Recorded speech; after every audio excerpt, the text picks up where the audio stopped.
Could you hear my cat in the background? Your cat? Yeah, my cat is just bawling. He wants No way. Yeah. Oh, dude, what's up, folks? Wow, people are piling in here. This is cool, man. Yes. Getting started here a little bit early today. Hey, John.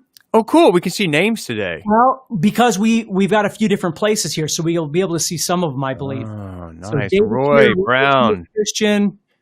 Christian Nino Gomez Alipar. Pamela. Clay. Hey, Clay. Tally. Heck E. Got some of our Guitar Zoom friends here. Many Cool. names I know. Wow, it's YouTube and Facebook. Yes. This is technology. It's so cool. I promise you, I'm not being facetious when I'm saying this is fascinating to me, the way this stuff works. I'm just like, there are people here. They're listening to us live. Much love from Brazil. Yeah. Hey guys, thanks for reminding me of that. Please, as you're piling in here, please let us know where you guys are from. It's super cool for Steve and I. We always get a rush out of that. My mom is here. You're kidding. Nope, she's here. Hi, Mom. That's the coolest thing ever. Here's What's my her mom. name? Barb. Yeah. Hi, Barb. How are you? I'm surprised we've never met. Welcome, everybody. Thanks for coming in. Thanks for being with us today. I'm Dan Denley, founder of Guitar Zoom. This is my good friend Steve Stine. How are you, sir? I am good. How are you? Great. Good. I'm sure you guys know who Steve is. If you're here, we're here today to talk about some essential techniques. Specifically, we're talking about picking perfection. So picking perfection, absolutely. Picking is an essential technique you need to learn as a guitar player. The better you get at it, the easier it is. So, wow, this is just crazy, man. Just so many people. So today we're actually streaming live to YouTube and to Facebook. And there's actually multiple channels that's happening on the Guitar Zoom channel on YouTube, the Steve Stine YouTube channel, the guitarzoom.com Facebook channel. Where else, Steve? Let's see here. Facebook. Stine YouTube, Guitar Zoom YouTube, Guitar Zoom Facebook, the live group, of course. Nice. And then it's going to the Guitar Zoom community. I think it's actually going to my Steve Stine guitar group as well. So, cool. Yeah. This is going to be awesome. Guys, thanks so much for being here. Today we're talking about picking perfection. Please let us know where you're from. And also, let us know your questions. So that's one of the things Steve and I are trying to do on these live workshops is actually answer your questions as best we can. Try to keep them really centered on picking today, on technique and picking. So if you have specific questions about picking or particular challenges that you're having with picking, or maybe something that you had a problem with, but you fixed it, maybe a tip that you could share with everybody, that would be pretty cool. If you have specific questions for Steve, please post them. We have actually 3 folks, Derek, Matt, and Mike, who are standing by to help Steve and I organize the questions and get to them. We are going to do our best to answer as many as we possibly can. So thanks again for being here. And how about we jump right into it, Steve? Sure. Cool. Okay. So I'll just kind of roll here because my brain gets going. It's hard to stop. But basically what I got here are a bunch of notes. Wow. That I'll try and get through as quickly as humanly possible for you to think about a little bit when it comes to picking. Okay. So we're not talking about slurring, hammer-ons, pull-offs, that sort of thing right now. But please, like I said in the last live session that Dan and I did, all this stuff is interconnected. To be able to do, a certain kind of technique, it's always beneficial to, develop strength in your fretting hand and all those sorts of things for these things to work, which is what Essential Techniques is really about. So the first thing really is the pick that you're using. We're going to start really basic, and I'm going to roll through these very, very quickly, but I want you to think about these. Okay. Number one is the style of pick that you're using makes a big difference. Okay. So the first things we're going to talk about here are a bit more intuitive. Okay. Mm-hmm. So not just getting in how to speed pick or how to sweep pick or something like that, but thinking logically about what you're trying to do and set yourself up for success and not failure. So the thickness of the pick, the size of the pick, there's no beginner pick or advanced pick or something like that. It's just what's comfortable for you. But there's three things I want you to think about that define a guitar pick. Number one, it's size. It's either a big pick or a smaller pick, right? Or whatever it is you like. The second thing is going to be the thickness of the pick, the hardness of the guitar pick, okay? And then the third thing is the point of the guitar pick, the sharpness or roundness of the guitar pick. Now, when we talk about picking, and again, it depends on the style and things like that, but for me personally, and I'm not telling you to go get what I get, but I like a pick that's kind of medium-sized. I like them very thick. I usually use like a 2.0 millimeter. Whoa. And I like the point to be very sharp because when it's quite sharp, it's easier to kind of attack and fight through those strings. When it's round, it tends to slice over the string, and it's hard to get that percussive tone. So again, you're going to hear all this when we actually start playing, but that's number one, is just start thinking about the pick. Cool. Let me recap that real quick, Steve. Okay. Especially because you got a whole lot more people that just came in. They're just now joining us. We're just barely 6 minutes into this. So the very first thing, guys, if you were taking notes that Steve was talking about, is the type of pick, what size it is, how thick it is, and then the actual point of the pick. So that's obviously the choice of your pick is extremely, extremely important. And by the way, guys, wow, there's a lot of people here. I want to mention that everything that we're going to be talking about today, as you guys are piling in, we're going to try to answer as many questions as you possibly can. Please post them and keep them on the topic today if you can, which is picking perfection. And this picking technique is covered in Steve's new course. It's called Essential Techniques by Steve Stine. It is available right now, and it's on sale at guitarzoom.com. Title of the course is Essential Techniques. It's right there on the homepage. As soon as you get to guitarzoom.com, just click on that, go over, and you can check out the course. If you decide to get it, make sure you come back and tell us what's the one thing out of that course. Would be so cool. Okay, sorry, Steve, to interrupt you there. We had a lot of folks coming in. I didn't want anybody to miss out. Size, thickness, and point of pick. Go ahead, buddy. So the second thing that we talk about is once we've decided on a pick that we're going to try, is the angle of the pick. And you can see we have a message right here. How should I, hold my pick at an angle, right? So yes and no. I mean, it depends. But I want you to understand that when you go to pick, and you can see this right here, okay, I can turn my pick this direction, and I can turn my pick this direction, okay? And there's different reasons why we would do something like that. So for instance, if you think about turning the pick this way, and what I'm doing is I'm really just taking that pick and I'm kind of pulling it in, like I'm pulling on a string. So as I turn that pick a little bit, what happens is less of that flat part of the pick is now hitting the string. It's kind of angled, so it's going to slice through easier. So it's going to make the ability to get through the string easier. But can you hear the difference in sound? Mm-hmm. So as I start turning it, I start losing definition because I'm able to slice through the string quicker, but I start losing some of that definition. Now, that doesn't mean that it's bad. What it means is as you start practicing some of these exercises that we're going to do today, I want you to be thinking about whether or not it feels better to turn the pick downward or even upward a little bit. And most importantly, I want you to think about whether it helps you to pull that thumb in a little bit and turn that pick when you start playing things.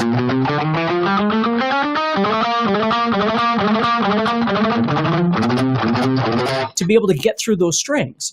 So the other thing you'll notice too is right now as I'm sitting here, my guitar is already angled a little bit. So when I come in straight with that pick, it's actually at an angle, right? I'd have to back it off to straighten it all out. So as it's angled a bit here, that's a natural motion for me, is just coming in straight with the pick with the guitar angled just a little bit. And that's usually where I am. So that's the second thing, is the pick angle. Very cool. The third thing really quick is the pick motion. You're going to be picking from your elbow, you're going to be picking from your wrist, or you're going to be picking from your fingers. Those are the three kind of pivot points, if you will, as you play. And it depends on, how fast you're playing and things like that. But again, think about it. When you move from your elbow, you've got a lot more arm to have to deal with, right? So when you're trying to pick very small and accurate, sometimes it's hard to move from the elbow because you're moving so much of your arm. If you move just from the wrist or from the fingers,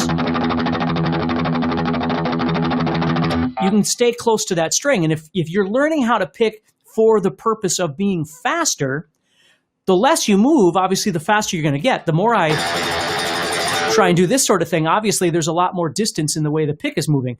So the trick is, again, if you're looking for speed, is to try and learn to stay very efficient in your movements. And as you're practicing,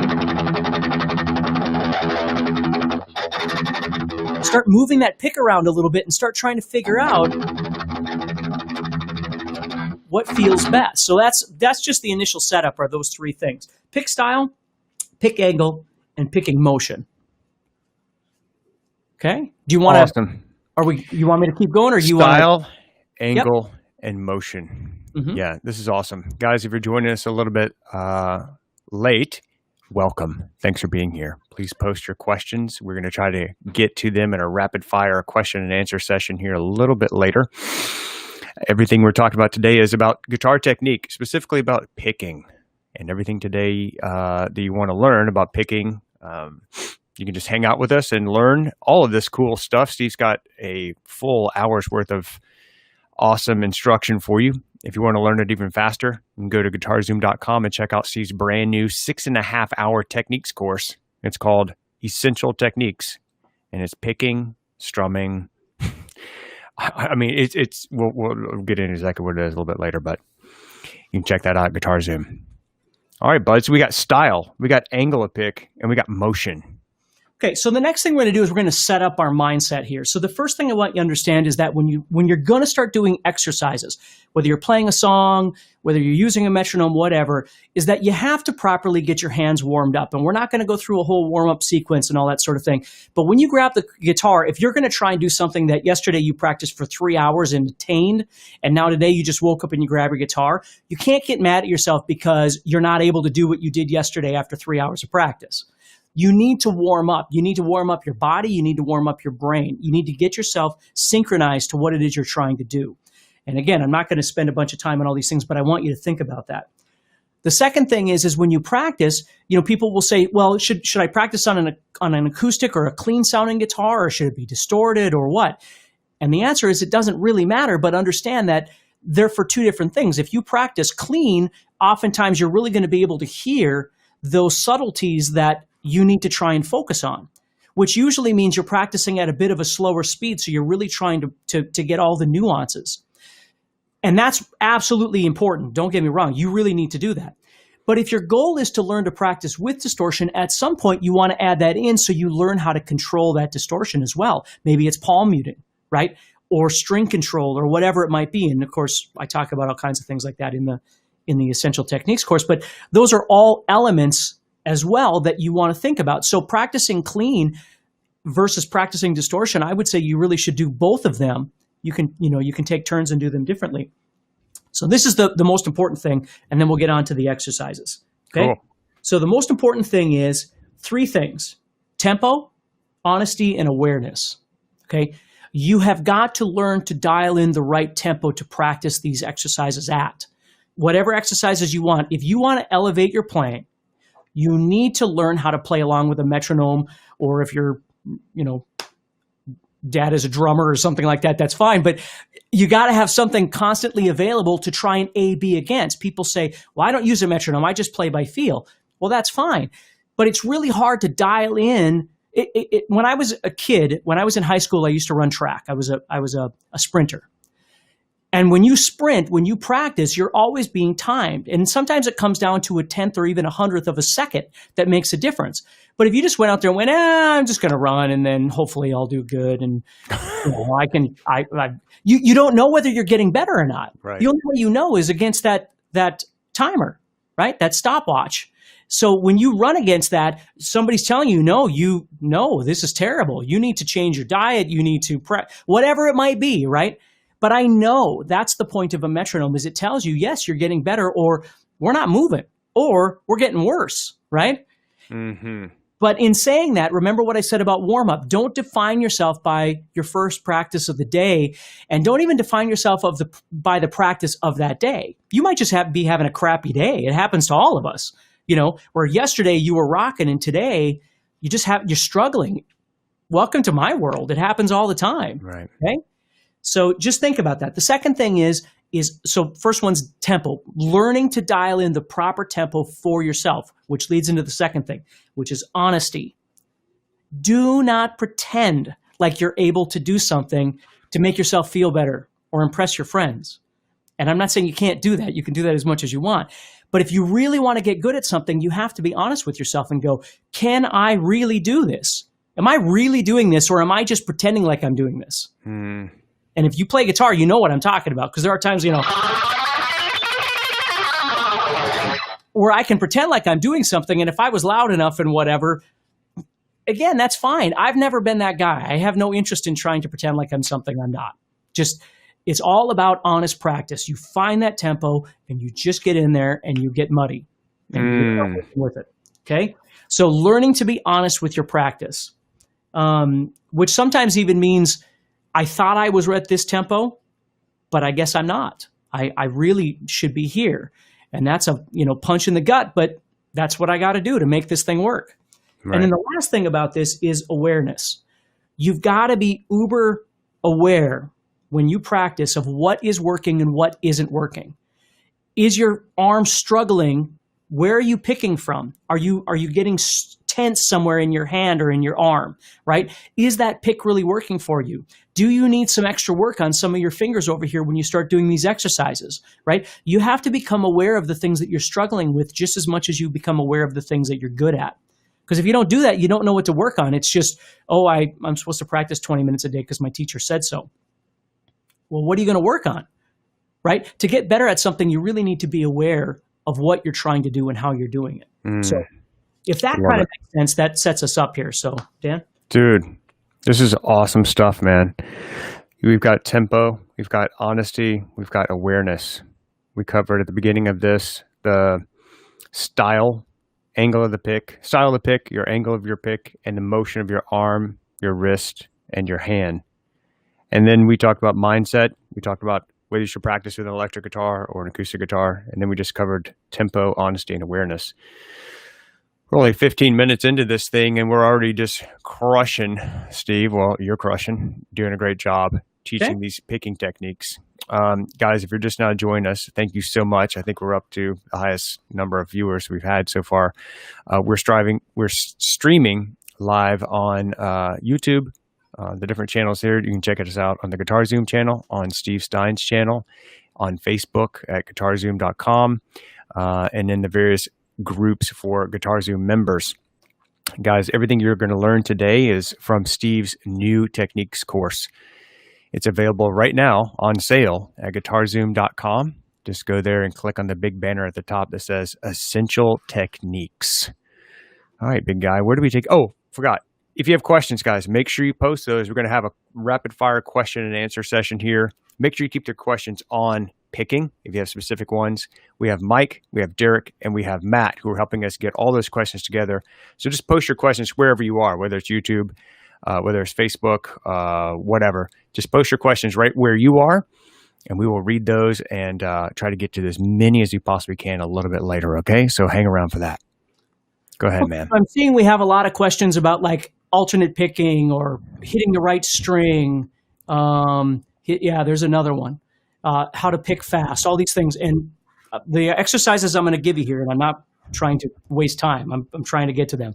But they're going to help you with these things, I promise you, regardless of whether you're new at this or whether you've been doing this for a little while. But here's the last thing I want to say. This is the last little speech I'll give you, which is you need to be careful to avoid the problems with practice. And the problems with practice are convincing ourselves that we don't have enough time. I don't have 30 minutes today to practice, so it's not worth my time to grab the guitar for 10 minutes or for 15 minutes, right? Or it was a really busy day and I just don't have time to play. Which brings me to my next thing, which is consistency. Okay, you've got to be consistent. If you want to get good at something, you need to spend the time with it. Okay. Even if it's 10 minutes of a really good focused practice time, it's better than zero. Okay. So don't tell yourself that. The other thing is developing the wrong exercises.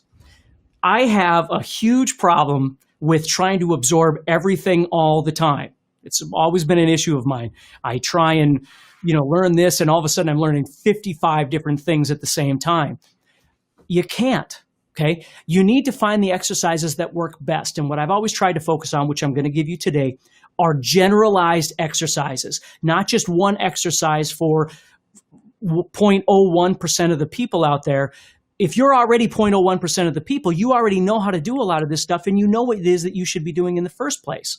So finding generalized exercises that can help all your fingers, or alternate picking, or down picking, or whatever it might be, those are great places to start. And once you get more refined, you can get into other ones. But if you go out on YouTube and start looking for finger exercises for picking, you're going to find 7,000 different videos. And then you're going to go, well, I don't even know what I'm supposed to be doing. And you're going to be lost again. I don't want that to happen. Okay?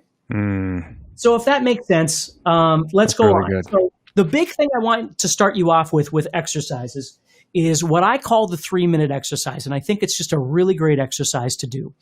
And what you do is you take a metronome and you set the metronome wherever it is. And again, I'm going to try and help you right now, but you're going to have to do this on your own. But you're going to set the metronome. And then what you're going to do is you're going to pick twice per click. So right now I've got a metronome here that's set at 100.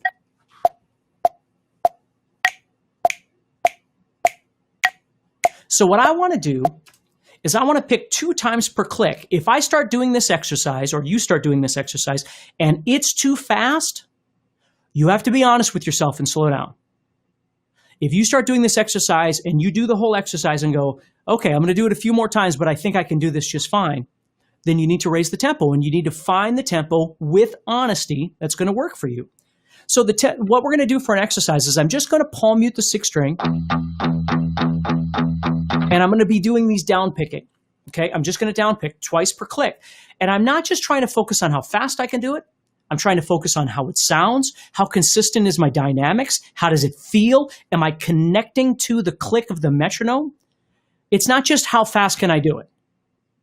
Okay, fast most often equals sloppy unless you really know what it is that you're doing. And you'll get there. But you need to make that connection first if you've never done that before. Okay, so we start clicking, or we start this metronome, and I start doing this.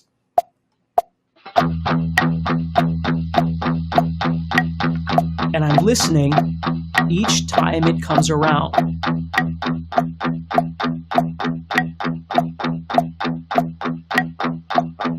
Now, once I've kind of dialed in that first step of I can feel it, I can again, if you heard the last session that Dan and I was doing, I talked about how you always have to be aware back here of what's happening in your musical environment. I'm never not listening to that metronome, although right now it's kind of quiet in my speakers, but because I've got all this stuff running at the same time. But I have to be aware of that metronome. So once I get that relative connection, then I can start bumping this up a little bit and find where I need to be. Now I'm going to go to 120. So we were just at 100 beats per minute. Now we're bumping up to 120 beats per minute. So I'm just going to go up to 120, and I'm because I know how fast I can do these things, but I'm just going to go to 120 because that's a nice, comfortable place to be. So I'm going to go to 120, and here's what I'm going to try and do. Without wasting your time, I'm going to do this. I normally would do this for 3 minutes. I'm not going to sit and have you listen to me do this for 3 minutes, but you have to do this for 3 straight minutes. Okay, so I start the metronome.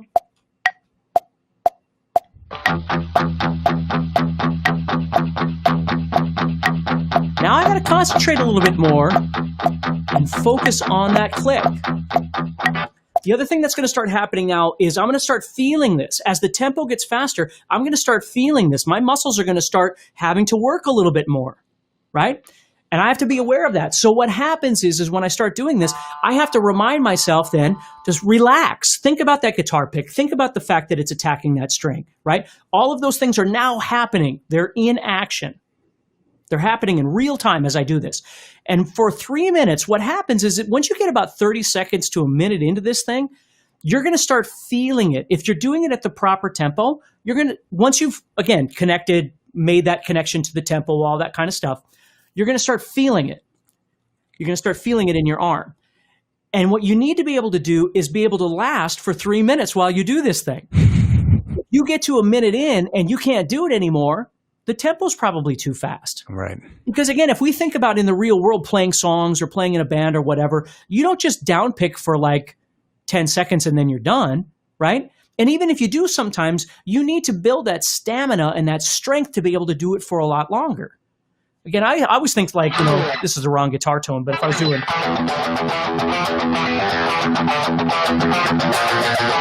like a Judas Priest tune or something like that, I have to do that for 4 minutes or 5 minutes or whatever it might be, right?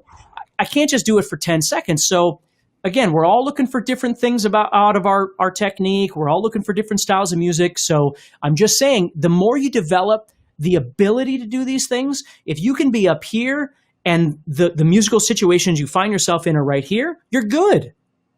It's when it's flipped around that you're going to have a problem. Right. So that's what you have to be careful about. Okay? So that's what we do is we do this for again, I've got it set for 120. Okay? But you do that for 3 minutes.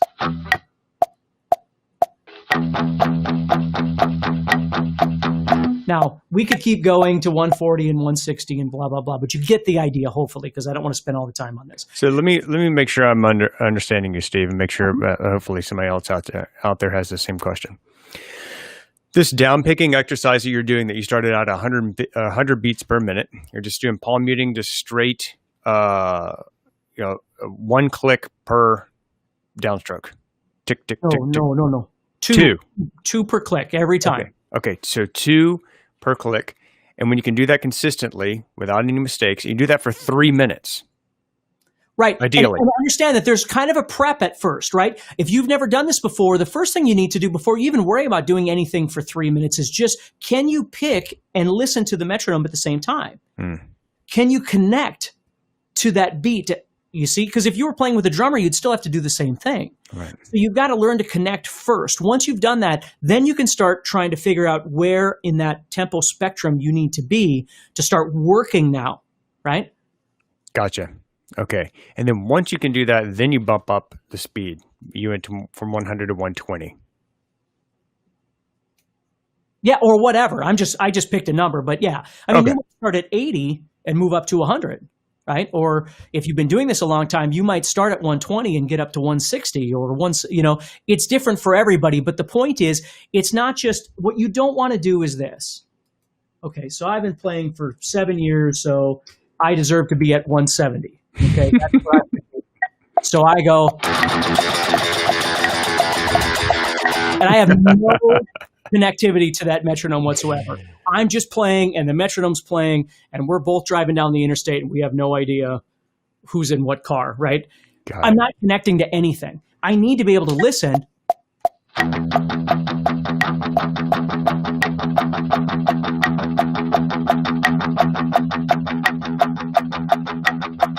If it becomes a song,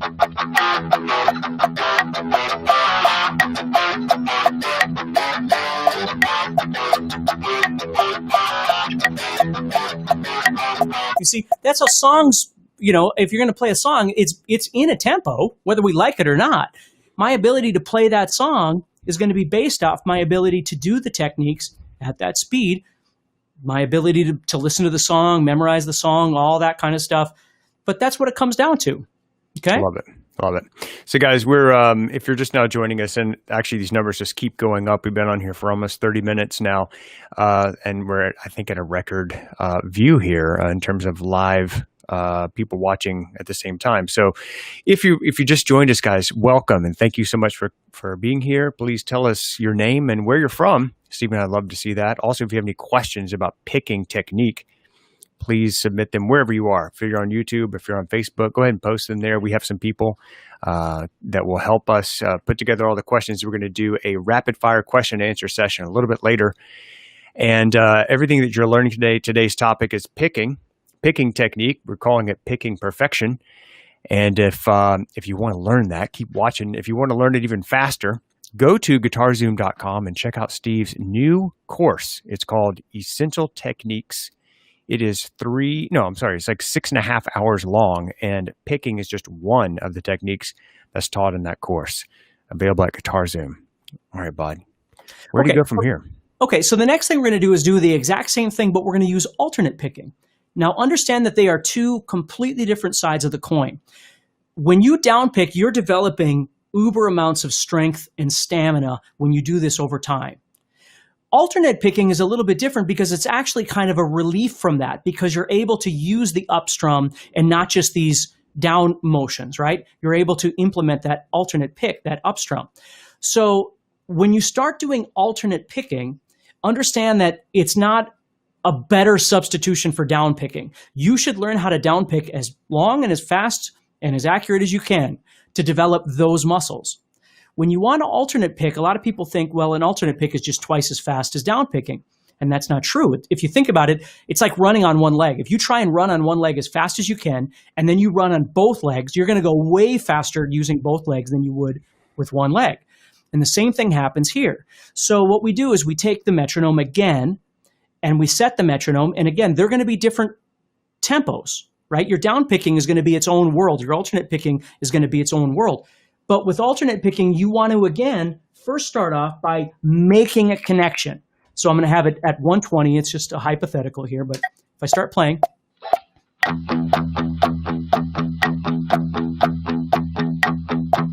and again, what I'm focusing on is, what does it sound like? How does it feel? Am I connecting to the metronome, right? Am I making these? It's not, can I do it for 3 minutes or 5 minutes or how fast I can do it? Am I making a connection to the metronome? Once I get in that zone where I'm able to hear and I'm able to feel, right? And I'm able to sense the dynamic of the down and the up, kind of balance things out, think about my attack, all that kind of stuff. Once I get that dialed in, then I can start elevating that metronome again, right? So let's say I go back to 170.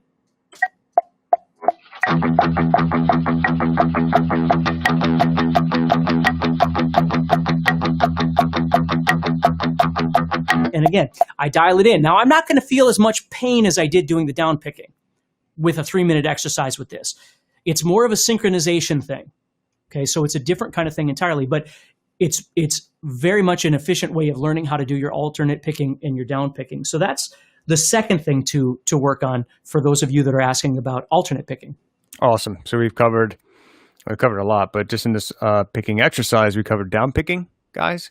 And Steve talked about the 3-minute exercise, and then we've just talked about alternate picking and where we're going to go from there. Okay, so the next thing we're going to do then is we're going to start talking about individual fingers. And again, I'm not going to spend a lot of time on this because you're going to be able to rewatch this video, and I go into more detail in this in the course too, in the guitar course. But let's say you start trying to develop your fingers, and a really great way to do this is think about 2-finger combinations, 3-finger combinations, and then ultimately 4-finger combinations. Now, how often do we play scales where we're using all 4 fingers all the time? Almost never, but it makes for a great exercise. But we do play 2-finger and 3-finger combinations constantly when we're playing pentatonic or diatonic scales. So this is just a really great way to try and synchronize your left hand and your right hand. You see, before we were just working on picking itself, just raw picking, no hand, no fretting hand at all, just picking. Now we're going to implement this fretting hand. So the first thing I do is I just simply start trying to play my first finger and my second finger, and I just make a very simple exercise where I'm just simply playing down, up through all of them. Now, could I just play them down? Absolutely. You can do whatever it is you want to develop an exercise routine that works for you. But I'm going to do alternate picking for this. So I'm going down, up. Now think about all the different things that are happening here besides the fact I'm doing alternate picking. I have to control all 6 strings as I play, right? I have to have string control so it doesn't sound like that, right? The second thing is I've got to have this handoff, and again, I'm going to use track as an example when you're running like a relay, right? And you've got to hand off the baton. I've got to connect to the next string in sequence so it sounds comfortable as I play. I've got to get used to being able to shift my fingers. I can't go, right? So there's a lot happening there. It's not just how fast can I do it. Again, it's an intuitive thing. I've got to make a connection. And then what I do is I move up and I'm going to go down. And then move over and go up. move over and go down.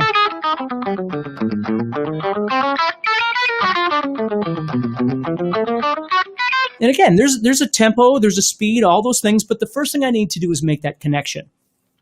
Now, to summarize this, because I don't want to take way too much time here, I could do this exact same thing with 1 to 3, with 1 to 4, and dig these. 2 to 3, 2 to 4, and 3 to 4. And these are crucial because when you play guitar, most of the time people spend time on strength of these two fingers. Mm-hmm. Right? Or the first finger with any combination. When you get to these guys, this is where everybody starts suffering. When you get to these guys, this is where awful things start happening. Fingers aren't developed enough. So you don't just always want to grab your guitar and go, okay, I'm done, right?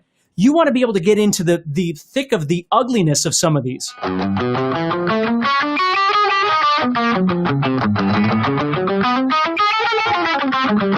Or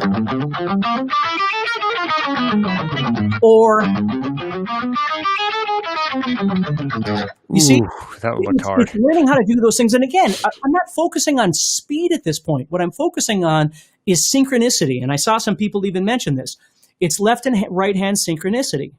The way I think about this, and I talk about this in the guitar course, but for me, my left hand is my fretting hand. My right hand is my picking hand. If you play swapped over on the guitar, then it would be different for you. But I have to develop strength and stamina and speed through legato exercises with my left hand. Mm-hmm. I have to develop the availability of being able to pick. Alternate pick, down pick, sweep, whatever it is, hybrid pick, economy pick, whatever it might be with this hand.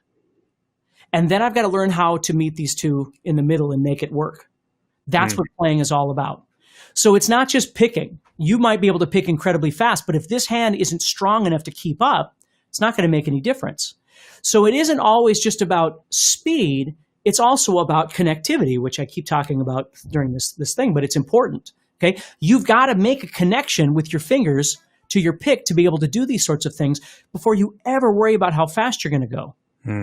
So those are really great 2-finger exercises that you can do that aren't overly complicating. They don't have to be fast. And I know I'm kind of running through it, but we don't want to be here for 3 hours. So, but understand that those are your exercises: 1, 2, 1, 3, 1, 4. And then I just set my middle finger down. You could, go to whatever fret you want, but 2, 3, 2, 4, and then 3, 4. And you just practice all those. That stuff will set you up for 3-finger exercises. And that stuff will set you up for 4-finger exercises, because 3 fingers are just 2 combinations of 2. 4 fingers are just 3 combinations of 2, right? That's what you're doing every time. So the more you develop the independence in all of those fingers, I'll do a lot of things where I play, if you're playing diatonic scales, for instance, right? When you play stuff like that, you're playing groups of 2, right? That's how all this stuff works. So I've got to develop these finger combinations for them to be able to work individually, let alone collectively when I start putting them together. It's awesome stuff, man. Guys, today we're talking about picking perfection. And it's an essential technique that you absolutely need to know. Picking will help you in every aspect of your playing, and doesn't matter if you play acoustic or electric or blues or rock or anything in between. Picking is something that every guitar player needs to know. If you're just now joining us, guys, thank you for being here and welcome. Let us know where you're from. We're about halfway through, a little over halfway through right now. Steve, I was wondering if we could take a minute and maybe answer some questions that people may have. Hopefully we've got some, let me just check real quick to see how they're doing. Oh my goodness, we have a lot of questions. So guys, look, we're going to try to answer as many of these as we can. If you're on Facebook or you're on YouTube or some other platform and you're watching this, just post your question right there wherever you are in the comment section. Also, if you're joining us late and you're like, man, I can't believe I missed half of this, don't worry. We're going to take all of these videos for you and put them on the Guitar Zoom channel in a nice, tidy playlist.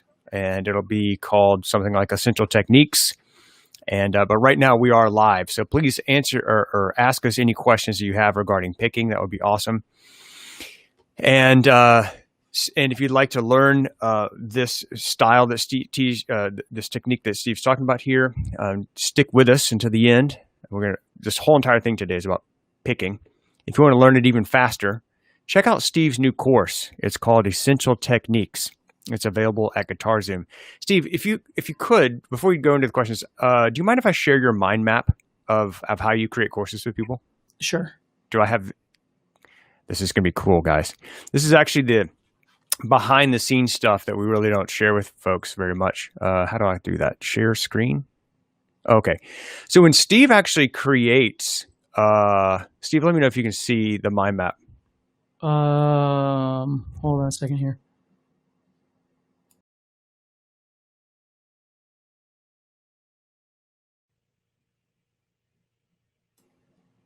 I can't hear you then. I'm not sure why.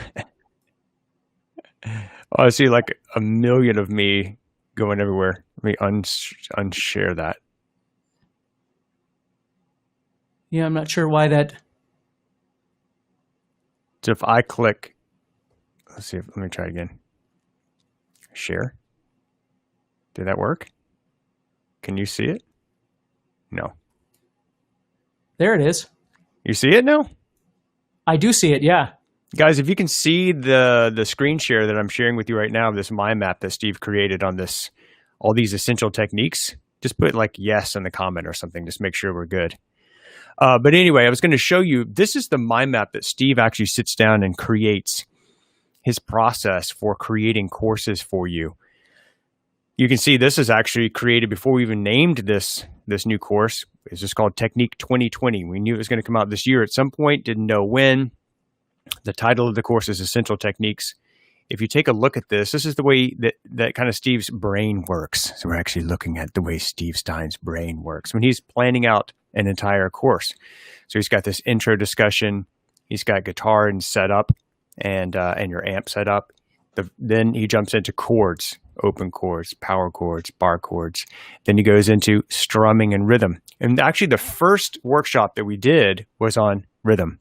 So if you missed that one, just go to the playlist on YouTube or into the Facebook group and you'll be able to see that. All the different strumming techniques. Today we're actually talking about picking. And that's this section down here. And if you can see, when he was talking about the 3-minute exercise, remember we just covered that, the 3-minute exercise on the down picking only, that's right here. You'll see that one. There's also a 30-second exercise, a 60-second exercise, developing consistency. And then there's this is just down picking. And then he did talk about alternate picking, all these different harmonics and string deadening and funk strumming. There's fret hand development in this course. Then there's some other things like, for example, this thing is huge. It's 6.5 hours long. There's vibrato. There's a whole section of vibrato. There's a whole section on bends, whole bends, half bends, 3 frets, blues, unison, harmony, pre-bends, and ghost bends, double pumps, etc. There is a part on speed picking somebody asked. So okay, cool. Hand synchronization. So legato versus staccato. Picking through string changes, economy picking basics, speed picking fundamentals. Then there's a whole entire section just on slides. Then arpeggios, then string skipping, octaves, 2-hand tapping, a whole section on tapping. Look at all that. And then harmonics, natural harmonics, artificial harmonics, pinch harmonics, dynamic tools, guitar tone tools, sound effects, finger picking, hybrid picking, capo. You guys get the idea. This thing is massive. It's called Essential Techniques, and it's available at GuitarZoom, and it's on sale right now. If you'd like to go check that out. Steve, can we get to some questions? Are you up for that, my friend? Absolutely. I'm just not sure why that's so weird. Yeah, I'm up for questions for sure. Okay, guys, if you have any questions, please post them and let us know. Please keep it to picking, and we'll do our best to get to those. All right, Steve, here we go, man. There is a massive amount of questions on here. I'm just going to start at the top and to see if we can rapid fire some of these. So Gary says, Greg. Greg says, string gauge versus picking speed. I guess you know what that means? Absolutely, yeah. Okay. I mean, you have to. The most important thing is an understanding that you don't spend all of your time just speed picking, right? The strings have to be responsive to the chords you're playing, all kinds of different things as well. But you got to find a balance. So I like really thin guitar strings, but if I get them too thin, it's hard for me to speed pick because the string becomes too flexible.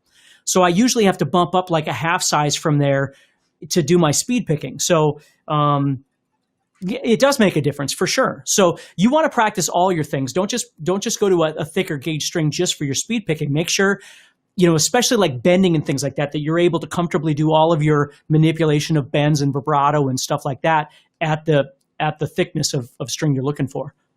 Nice. Bob from the UK says, how to practice speed picking? Well, there's a bunch of different ways, but obviously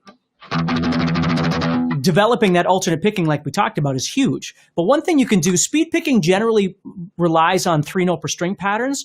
So just super quick one you can do that, it's a Paul Gilbert staple that every shredder on the planet has learned, including myself, which is you go anywhere on the guitar, but let's just go to the 12th fret. I'm going to play 12, 13, and 15 with my first, middle, and pinky. Alternate picking. And then I go to the 12th fret of the first string with an upstroke. So I'm going down, up. Again, just down, alternate picking the whole time. And then I go backwards.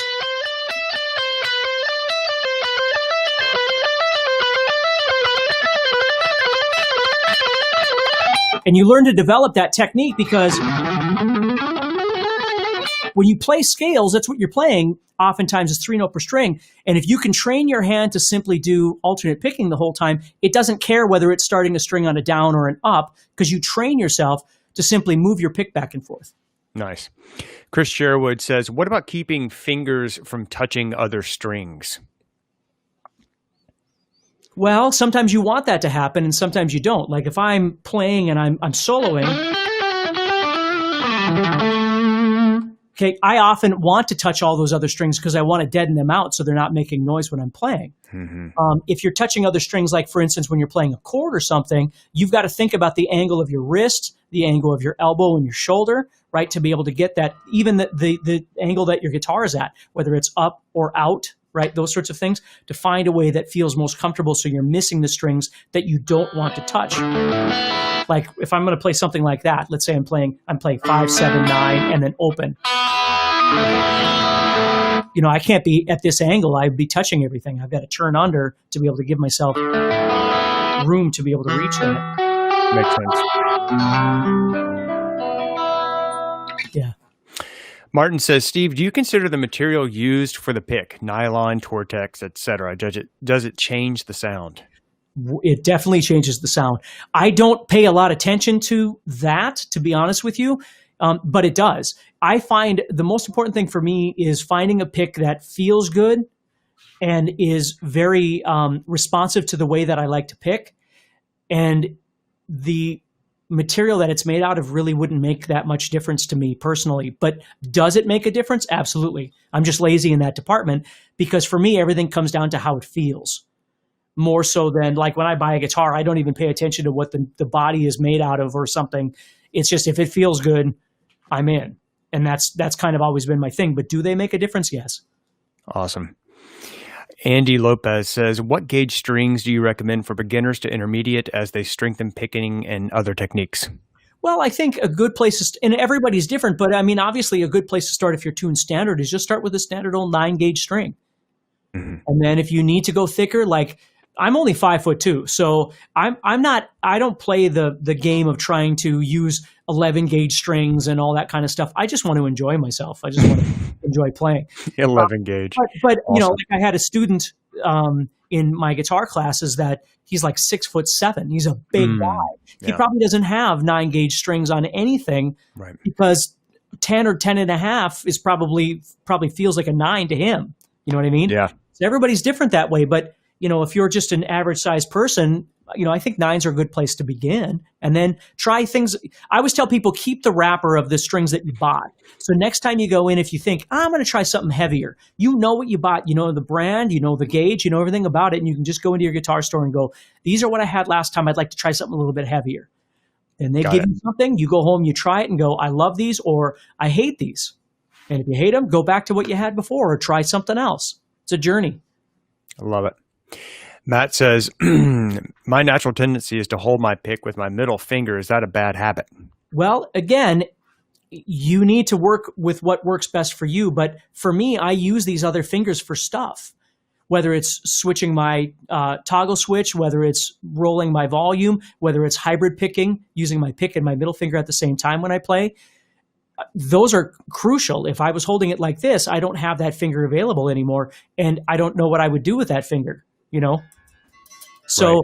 And that's the same thing with people that say, well, can I put all my fingers on there at the same time or whatever? Again, whatever works for you, but understand that the more you grip, the tighter you do this, the less you're relaxing. And the less fingers you have available for other things that you might be using those for. Got it. Here's one, Steve. Anything I can do to practice picking accuracy without my guitar in my hand? I'm at work most of the day. Well, there's a couple things you can do. I keep looking around because it used to be in my room, but it must be upstairs in my suitcase. But I have this little thing called a shred neck. It's about that big. And I bring it on airplanes and different stuff like that. And I use that to practice with when I do my alternate picking or when I do my legato stuff. Different things like that. It helps more than nothing. Like, just Sure. sitting around, trying to do things like this, that's more for strength and flexibility and things like that you can do when you don't have something with you to practice. From a technical perspective, like actual picking and things, you can work on stuff like this. But if you didn't have something for me, that's when I'd work on visualization of my fretboard, a scale on my fretboard, or theory. Like if I don't have something with me, those are things that I really love to work on. Is I'll just take a piece of paper that's got, some mode written out on it, and I'll just sit and study it. Or I'll listen to a song and I'll sit and analyze it. Like that kind of stuff is stuff I do when my guitar isn't in my hands. Nice. Lane says, do you recommend anchoring your middle or ring finger or both on the scratch plate? I wouldn't recommend it, but if it happens naturally for you, then that's what I do. I don't float like a lot of people do. I don't float. I have a tendency to stabilize with my pinky or with my third finger. They kind of trade off depending on which string I'm on. But I do that. But I have a lot of friends that don't do that. So I think, again, it depends on what feels best to you. Got it. Matthew says, will Steve be covering the technique of picking while also finger picking with middle and ring fingers? So I think the question is, do you cover finger picking in the Essential Techniques course? Well, I cover finger picking, but what he's talking about is hybrid picking with two fingers along with the pick. Oh, okay. Gotcha. And I talk about hybrid picking with the middle finger, but not with the middle and the third finger, just the middle finger. Most of the players that I watch and things like that, they have a tendency of using the new modern way of playing with that middle finger along with a pick. But we do talk about finger picking as well in the course. Got it. This is a good one. Aaron Henderson says, what is your recommended beats per minute for initially starting with a metronome? 60, 30? Well, I wouldn't go way too slow. I mean, if you go so slow that you can't feel it, it becomes really hard, right? Okay. If I was to go to, let's say I go to 80. I go. Now remember, you're trying to click 2.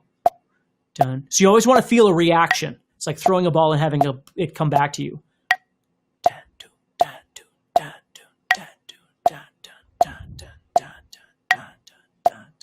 60's fine. When you start getting down to 30 and things like that, it's really slow. And understand, the first thing you have to do is you have to make sense in your head of what the tempo is trying to tell you. Before you ever grab your guitar and your guitar pick and start playing, you need to hear that action and reaction of that, what we call eighth notes.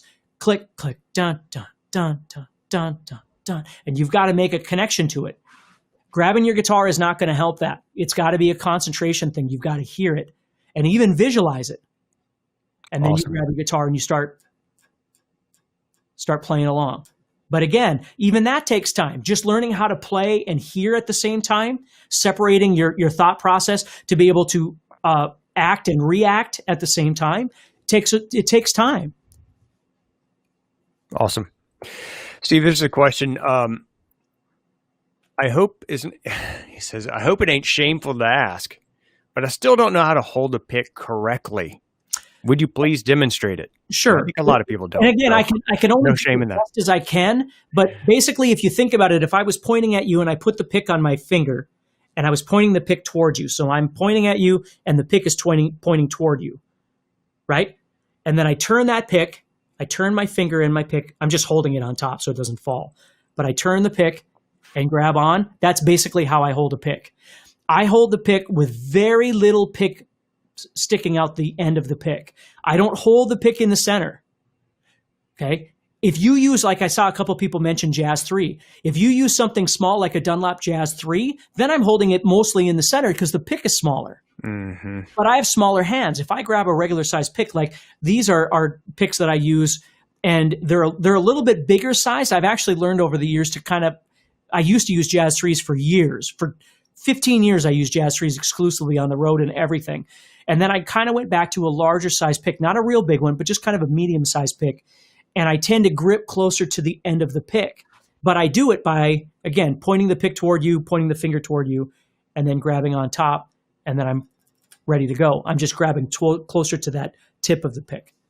Awesome. I'm totally going to butcher this person's name, but I'm going to try. It's Aftab Latif. He says, I just purchased your course. Looking forward to start practicing. Thank you so much. Really appreciate your guys' support and your support in particular. I do want to mention, guys, if you decide to get Steve's new course, Essential Techniques, it's at guitarzoom.com. Please come back and tell us what's the one thing that you want to learn from it. Why did you decide to invest in the course? And what's the one thing that you want to get from it? Because it just takes one big aha and it makes it totally worth it. You know what I mean? We're covering just one section of this thing, which is picking technique today. But there's lots of other topics in the Essential Techniques course. Let's see. Hey, Steve, have you found it better to use wrist more? I'm sorry. David says, have you, Steve, found it better to use wrist more for fast, accurate down picking? Yes. For me, yes. It's different for everybody, but for me, it's very much, it's like this. It's not this. Got it. It's this. I don't know if you can see the screen, but just real quick, I have Harshada's message on here. It says, I feel demotivated nowadays in playing guitar, even though it's lockdown going on and we have plenty of free time to play. I couldn't stress more how important it is, regardless of what's going on in your world, to stay motivated.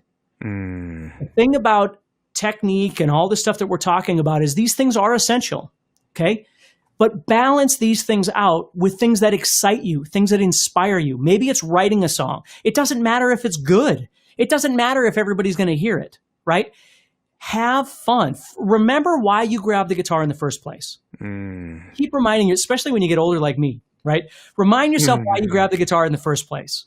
Stay motivated. Maybe learn a song. It doesn't matter whether it's a hard song or it fits into whatever.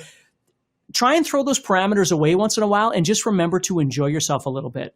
You've got to stay motivated. Maybe motivated means listening to a new style of music or a new album by an artist that you like. Or maybe it's trying out a different style of music that you've never done before. Or maybe it's not even playing guitar. Maybe it's just watching some videos or a concert of something that, you know, I mean, with Van Halen's passing, it's been so tragic, yet so many of us have gone back and went, man, that was good stuff, right? It was good stuff. And you look up a concert from, 1985, right, on YouTube, and you're watching it and you're like, man, it's good stuff. That's inspiring to me. Think about those things. Jamie Wilms says, how to strengthen the third and fourth finger. Steve, I think I'm just going to turn that back over to you. Guys, we already covered this exact same thing. The only reason I'm bringing this up, in case some of you may have joined us a little bit late, please, we're actually live right now, so obviously we can't go back in time. But at some point, these sessions that we're currently doing for you, this workshop on techniques is going to be available on the YouTube channel in a nice, neat playlist for you. So you can go back and watch the entire thing. But we covered this exact question just a little bit earlier in here. Maybe Steve will show you the shortened version of it. Or do you want to, or not, Steve? Sorry, I was reading another question I'm going to get into. What is just how to strengthen the third and fourth fingers, basically. Well, your This finger is a exercise legato thing, right? This is a legato thing, but a great way of strengthening your third and fourth fingers is to do legato exercises.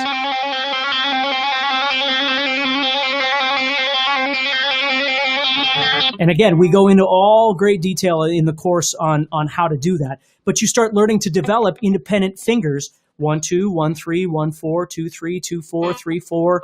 And then you use 3 combinations, like you might be doing 1, 3, 4. But strength doesn't come from picking. Strength in the picking hand comes from picking. But strength doesn't happen because you're doing finger exercises with synchronization. Strength comes from legato exercises. That's where your strength comes from. That's why you develop this hand and you develop this hand. Once you've developed those, they can come together and start working together. But if you're struggling with strength with your 3rd and 4th fingers, it's not just going to go away because you're adding a pick in, right? It might soften the blow a little bit because the pick is able to kind of do some of the work. But the more you strengthen those fingers, the easier the whole process is going to be. Yeah, there's an actual, I'm looking at the mind map, which I shared a little bit earlier, that Steve created, that he used to develop the course. There's an entire section just called legato techniques. So it addresses that exact thing that you're talking about right there. So if you're having a problem with that, essential techniques, the course will definitely address that. Joey says, when I do alternate picking fast, the pick sometimes sticks on a string. How to overcome that? Well, there's a lot of ways to do that. That's a very common thing. You might think about your pick angle, your down-up pick angle, right? Like, let's say I'm doing 3-note per string, for instance, okay? So I'm just going to be in A major here. So if I was to angle the pick downward, like this, understand when I do down, up, down, when I finish that down, the pick is already sunk into the guitar, right? So now if I need to start with an up, I need to pull it back out to get on that up. And that's oftentimes where you'll get stuck. If I angle the pick upward, it's free. So I can do that up. So a lot of times the pick angle is going to make a difference on whether or not the pick is free to move to the next string or whether it gets stuck. Now, for those of you that know what economy picking is, if I angle it down, this is a nice thing when you're economy picking because I can go down, up, down, down, and push through. And there's a lot of players that do that where they economy pick. So it's down, up, down, down, up, down, down, up, down. If I was to do this upward, that's not going to work. Right? I'm going to jump over if I do that. So the angle of the pick is relative to the way that you're trying to pick. So think about that a little bit. Love it. Al Key says, can you comment on fretting hand wrist angle on low frets versus upper frets? Fretting hand wrist angle on low frets versus upper frets. Yeah. Well, the angle is usually pretty brutal when it's down here, especially when you're short like me, right? And you're playing. When you move up, I don't know that the angle, well, I suppose it does, but I don't really know how to answer that. When I move up here and start playing, the angle is entirely different because my hand is at an entirely different angle to begin with, right? Where when I'm down here, I'm sitting more at this sort of angle to reach this. When I come up here, I'm sitting now at this angle to reach these things. Right. So, the one thing I will say is be sure you've got some space here if needed to be able to get up in here, to be able to play. If you sit playing like this, it's hard to get up in there and you run into your body, right? But I don't really know what I could say about the wrist because my wrist is constantly changing. Even if I'm sitting here and I'm playing like this and then I go into a chord and then I go into a blues thing, my wrist comes up. So my wrist is constantly in motion no matter what it is I'm doing. Good. Thank you, Steve. Question from Lorraine. She says, do you have instructions for acoustic guitar or would this course apply? In other words, I think if I'm an acoustic only player, would essential techniques again, would this course be apply? There are a lot of elements out of this course that would be acoustic only. A lot of these things that would apply to both acoustic and electric, but there are some things that I think would probably be more specific to electric just because of the style that it is. But for me, when I grab an acoustic guitar, I play it the same way I play an electric guitar. There's just certain things I can't do on an acoustic guitar because I'm not good enough, right? Where I do them on electric, they feel better. But when I grab an acoustic, I don't grab an acoustic guitar and play differently than I do on an electric guitar, other than the fact that they feel different. And there are some limitations on the acoustic for me, simply because I use, I'm a rock guy, so I tend to use a little distortion, things like that. But the majority of the course would be good for anybody, for sure. Mm-hmm. Peter says, I've been playing since the 90s when strict alternate picking was all the craze. I find it difficult to revert to economy picking. This becomes problematic when incorporating sweeps. Any advice? Well, there's two ways you can go with this. Number one, you either don't change what you're doing. And let me just explain this. When I was a kid, everything was legato picking because that's what people did back in the 80s, right? It was a lot of legato until like Malmsteen and Paul Gilbert and stuff came out. There was a lot of legato stuff. I was a big Iron Maiden fan, so Dave Murray and Adrian Smith would do a lot of legato, that kind of stuff. Randy Rhoads, all those kind of things. And then when alternate picking became a big deal, I had to relearn how to play. Now my playing is very much a trade-off between the two. I don't do one. It all happens kind of subconsciously, right? But I don't spend more time. Here's how I should say this. I don't make myself feel bad because I'm legato when somebody else is somebody else is picking, right? So let's just get that out of the way. The second thing is if you want to learn how to do sweeping, other than the fact of doing a lot of hammer-ons and pull-offs, you just got to get in there and grind. You got to get in there and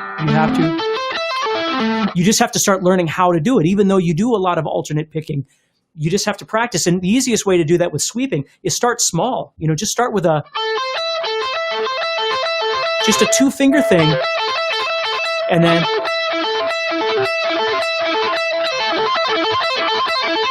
just start developing small little elements before you start worrying about big sweeps and things like that.